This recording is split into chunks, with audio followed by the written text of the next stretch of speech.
Shalom, salam berkat dari kami untuk pendengar sekalian. Saat ini pendengar akan diberkati dengan program Hari Ini Harinya Tuhan bagian yang ke-8. Sebuah program rohani tentang doktrin Alkitab yang menolong kita untuk semakin tertanam dalam kebenaran firman dan bertumbuh dalam kemuliaan. Bersama hambanya, Pendeta Gilbert Lumwendong, STH.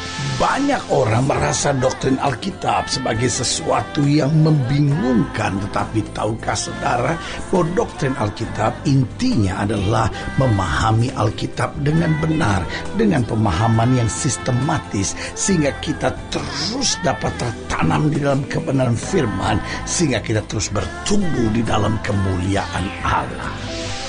Buka hati saudara sekalian untuk menerima berkat-berkat firman-Nya hari ini. Hidup Kristen seringkali diibaratkan seperti tanaman. Berkali-kali Alkitab berbicara tentang benih. Berkali-kali Alkitab juga bicara tentang seperti pohon yang bertumbuh. Berkali-kali Alkitab juga bicara tentang akar.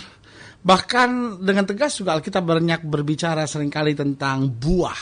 Jadi Alkitab banyak mengambil kehidupan sehari-hari. Karena kalau kita bicara tentang pohon ini, kita bicara tentang banyak hal. Yang pertama, kita bicara tentang pohon itu selalu bicara tentang sesuatu yang progresif, selalu yang ada kemajuan, selalu yang ada pertumbuhan. Karena yang namanya pohon selalu makin lama pasti makin besar. Jadi ada pertumbuhan. Jadi hidup Kristen mau digambarkan begitu. Hidup Kristen adalah hidup yang bertumbuh. Lalu yang kedua juga kalau kita bicara tentang pohon, itu bicara sebetulnya tentang sesuatu yang berarti. Karena pohon itu memberi dampak lingkungan yang sangat luar biasa. Dia memberi keteduhan, misalnya dia mengadakan penyerapan air. Karena itu seringkali sekarang kita menghadapi bahaya banjir di mana-mana. Kenapa? Karena kita seringkali menjarah dunia ini habis-habisan, saudara-saudara. Pohon-pohon dipotong, udah gak karu-karuan lagi. Ekosistem sudah gak dibiarkan normal lagi. Manusia telah menjadi momok yang menakutkan bagi makhluk-makhluk hidup yang lainnya. Nah, saudaraku yang kasih dalam Tuhan, jadi kalau kita bicara tentang pohon, kita bicara tentang tanaman, yang pertama kita bicara tentang pertumbuhan.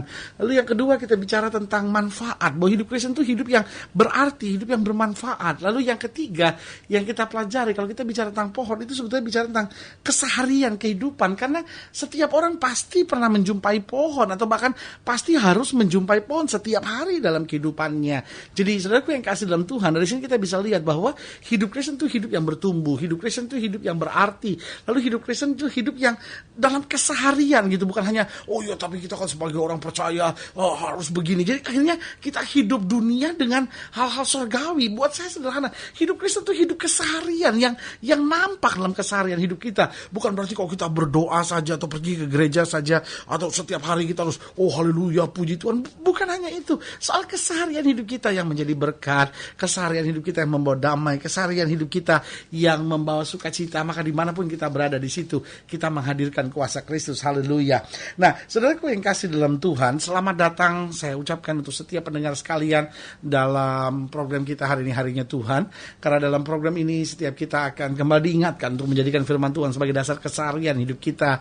Dan selama kita menjadikan firman Tuhan sebagai dasar keseharian hidup kita, maka hidup kita adalah hidup yang penuh kemenangan. Haleluya. Dan dalam program ini kita sedang bicara tentang dicangkokkan, sebuah istilah lain di dalam soal tumbuh-tumbuhan. Nah, kalau kita lihat dalam Roma pasal 11 ayat yang ke-11 sampai ayat yang ke-14, ayat yang ke-11 maksud saya dari ayat yang ke-11 sampai ayat yang ke-24.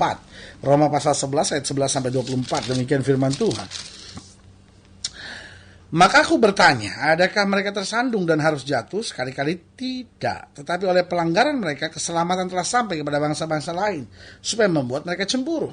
Sebab jika pelanggaran mereka berarti kekayaan bagi dunia, dan kekurangan mereka kekayaan bagi bangsa-bangsa lain, terlebih-lebih lagi kesempurnaan mereka. Aku berkata kepada kamu, hai bangsa-bangsa bukan Yahudi, justru karena aku adalah rasul untuk bangsa-bangsa bukan Yahudi, aku menganggap hal itu kemuliaan pelayananku, yaitu kalau aku dapat membangkitkan cemburu di dalam hati kaum sebangsaku menurut daging, dan dapat menyelamatkan beberapa orang dari mereka. Sebab jika penolakan mereka berarti perdamaian bagi dunia, dapatkah penerimaan mereka mempunyai arti lain daripada hidup dari antara orang mati? Jikalau roti sulung adalah kudus, maka seluruh adonan juga kudus. Dan jikalau akar adalah kudus, maka cabang-cabang juga kudus. Karena itu apabila beberapa cabang telah dipatahkan dan kamu sebagai tunas liar telah dicangkokkan di antaranya dan turut mendapat bagian dalam akar pohon zaitun yang penuh getah, janganlah kamu bermegah terhadap cabang-cabang itu. Jikalau kamu bermegah, ingatlah bahwa bukan kamu yang menopang akar itu, melainkan akar itu yang menopang kamu. Mungkin kamu akan berkata, ada cabang-cabang yang dipatahkan supaya aku dicangkokkan di antara sebagai tunas. Baiklah, mereka dipatahkan karena ketidakpercayaan mereka, dan kamu tegak bercacat karena iman. Jangan kamu sombong, tetapi takutlah. Sebab kalau Allah tidak menyayangkan cabang-cabang asli, Ia juga tidak akan menyayangkan kamu. Sebab itu perhatikanlah kemurahan Allah dan juga kekerasannya, itu kekerasan atas orang-orang yang telah jatuh. Tetapi atas kamu kemurahannya, itu jika kamu tetap dalam kemurahannya. Jika tidak, kamu pun akan dipotong juga. Tetapi mereka pun akan dicangkokkan kembali jika mereka tidak tetap dalam ketidakpercayaan mereka. Sebab Allah berkuasa untuk mencangkokkan mereka kembali. Sebab jika kamu telah dipotong sebagai cabang dari pohon zaitun liar dan bertentangankah dengan keadaanmu itu, kamu telah dicangkokkan pada pohon zaitun sejati. Terlebih lagi mereka ini yang menurut asal mereka akan dicangkokkan pada pohon zaitun mereka sendiri. Nah, saudaraku yang kasih dalam Tuhan, mungkin saudara baca ayat ini dan saudara bingung, dan saudara mungkin baca ayat ini dan pikir, loh, ini apa sih kok dipotong, dicangkokkan, berakar, dicangkokkan, pohon zaitun liar, pohon zaitun sejati. Nah, saudaraku yang kasih dalam Tuhan, ini yang sedang mau digambarkan oleh Tuhan, bahwa Allah Tuhan yang memilih. Tetapi kadang-kala dalam pilihan, ada orang-orang yang tidak setia. Apakah Allah membiarkan? Tidak, dipotong kata Alkitab. Lalu apa yang terjadi kalau mereka bertobat? Ada kesempatan, dicangkokkan kembali. Nah, ini yang Alkitab mau gambarkan, bahwa hidup Kristen kita. Lalu bagaimana dengan mereka yang dilahirkan dari bangsa-bangsa di luar bangsa pilihan? Alkitab jelas bilang, meskipun mereka zaitun liar, tetapi kalau mereka hidupnya benar, mereka berbuah, maka apa yang terjadi? Mereka dicangkokkan untuk masuk dalam pohon zaitun yang sejati. Nah, pertanyaan kita sederhana, apa sebetulnya artinya dicangkokkan? Yang pertama, dicangkokkan itu berarti harus tetap melekat. Jadi kalau sudah lihat pohon dicangkokkan, kenapa Alkitab pakai istilah yang sederhana begini, dicangkokkan? Karena kalau kita lihat pohon dicangkokkan, maka nggak bisa cuma ditempatkan sebentar lalu dibiarkan, nggak bisa. Dia harus dibersihkan dulu pangkalnya, lalu apa yang terjadi? Dicangkokkan di sana. Dan ada waktu berhari-hari untuk apa? Untuk membiarkan yang dicangkokkan ini keluar akarnya. Jadi yang dicangkokkan ini juga nggak bisa hanya sekedar ditaruh di sana, tidak bisa. Karena apa? Karena yang dicangkokkan ini harus tetap melekat. Tujuannya apa? Melekat supaya ada kehidupan. Saudaraku yang kasih dalam Tuhan, di luar Kristus kita semua mati.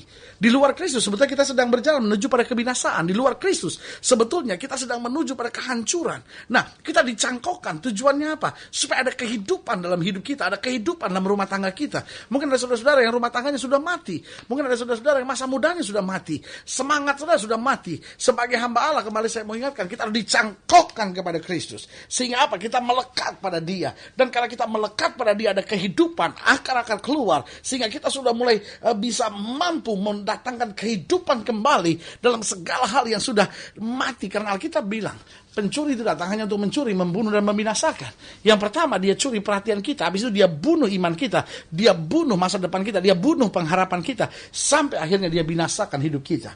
Nah, saudaraku yang kasih dalam Tuhan, apa artinya hidup kita dicangkokkan? Harus tetap melekat. Karena selama kita melekat pada Kristus, di situ kita melihat kemudian kuasanya nyata. Haleluya. Yang kedua, kalau dicangkokkan itu artinya apa? Harus selalu dirawat. Karena namanya dicangkokkan berarti harus diperhatikan, harus dirawat, harus disirami air, harus betul-betul mendapat perawatan ekstra. Kenapa? Karena ini sedang dicangkokkan. Saudaraku yang kasih dalam Tuhan, gak bisa dicangkokkan itu secara biasa aja, gak bisa. Harus betul-betul dirawat. Nah, hidup Kristen juga sama. Kenapa seringkali hidup Kristen kita mati? Karena gak ada perawatan sama sekali. Gak ada firman yang mengairi hidup kita. Gak ada kehidupan Kristen yang jelas gitu. Gak ada langkah-langkah iman yang tegas dalam kehidupan kita. Hidup Kristen kita nggak dirawat, sehingga apa yang terjadi?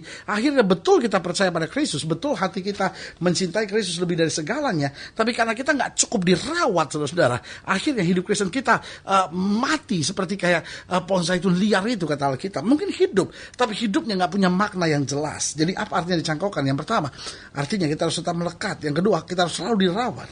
Dan yang ketiga, apa artinya dicangkokkan? Ada saatnya kita tumbuh dan berbuah di tanah.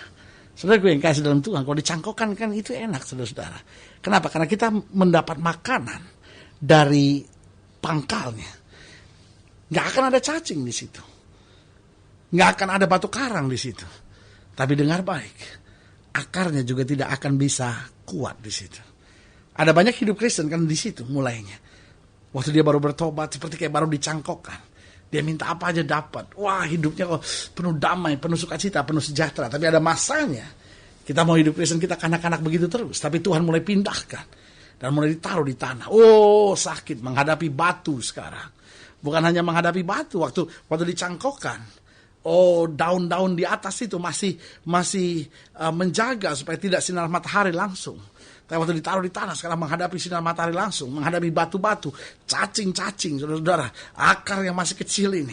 Oh, merasa goyah sekali. Tetapi terus dia bertumbuh. Makin ada batu, makin keras, makin ada cacing, makin keras.